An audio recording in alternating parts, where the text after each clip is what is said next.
کرتی ہوں، عبادتوں کی طرح میں یہ کام کرتی ہوں۔ میرا یہ اصول ہے کہ میں سب سے پہلے سلام کرتی ہوں۔ السلام علیکم ورحمۃ اللہ وبرکاتہ۔ وعلیکم السلام ورحمۃ اللہ۔ الحمد للہ رب العالمین والصلاة والسلام علی سید الانبیاء والمرسلین وعلی آلہ وصحبہ اجمعین، اما بعد۔ قل فیہما اسم کبیر ومنافع للناس واسمہما اکبر من نفعہما۔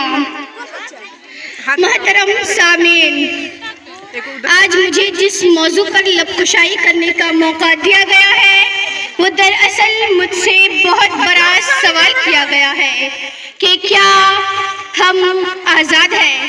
جناب عالی، اس سوال کا جواب لکھنے کے لیے جب میں نے قلم اٹھایا تو میری نگاہوں کے سامنے حقی بات کرنے پر موت کا تحفہ حاصل کرنے والے صاحب عزیز احمد کی لاش آئی، تو پھر میرے دل میں خیال آیا کہ ایسا ایک واقعہ تو ہر ملک، ہر وطن، ہر دیش، ہر مٹی، ہر جگہ ہو جاتا ہے، لیکن پھر میرے خیالوں کے سامنے سنم پر ذاتوں کا نشانہ بننے والی ماں آئی، جس نے میرے قلم کو یہ لکھنے پر مجبور کر ہی دیا کہ ہم آزاد نہیں، ہوس کی کیفیت ہے۔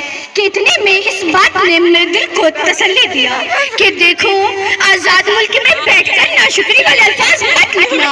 اس بات نے میرے دل کو بہلایا تھا کہ اتنے میں ATM مشین کی نمروز نے مچرانے والی ویڈیو نے میری زمین کو جھنجھانے لگی کہ لکھ، تو حق لکھ کہ جلال الدین اپنی پوری قوم کو مچرا کر کہہ رہا ہے کہ جان کا مان پاؤ، ایک بات کہوں، جہاں ذہنی نوازن ٹھیک نہ ہونے والے شخص کو بے دردی سے مارا جائے وہاں کوئی آزاد نہیں۔ آج میں مارا گیا ہوں، کل کوئی اور مارا جائے گا۔ انصاف کا سوچنا ہی نہیں، بس مذمت سے کام چلایا جائے گا، بس مذمت سے کام چلایا جائے گا۔ میری پیاری بہنوں، ابھی میں نے لکھنے کی جسارت کی تھی کہ فلسطین، کشمیر اور برما کے لوگوں نے چیخ چیخ کے پکارا کہ اے بے خبر، تو آزادی کی نعمت سے آشنا ہی نہیں، تو بے خبر عمر موضوع پر لکھنے کی ہی نہیں، تو آزاد ہے، تو آج پڑھنے کو آزاد ہے، تو آج لکھنے کو آزاد ہے، تو آج اسٹیج پر کھڑے ہو کر تقریر کرنے کو آزاد ہے۔ چلو مان لیا 20% لوگ معاشرے میں خرابیوں کی وجہ سے ناانصافی کا شکار ہوئے ہوں گے، لیکن تو نوشے فیروز کے موجمے کے سامنے آواز اٹھانے کو اور اپنی بات کرنے کو آزاد ہے۔ ہمیں تو یہ حق بھی نہیں کہ ہم سری نگر کو اپنی ملکیت بتا سکے۔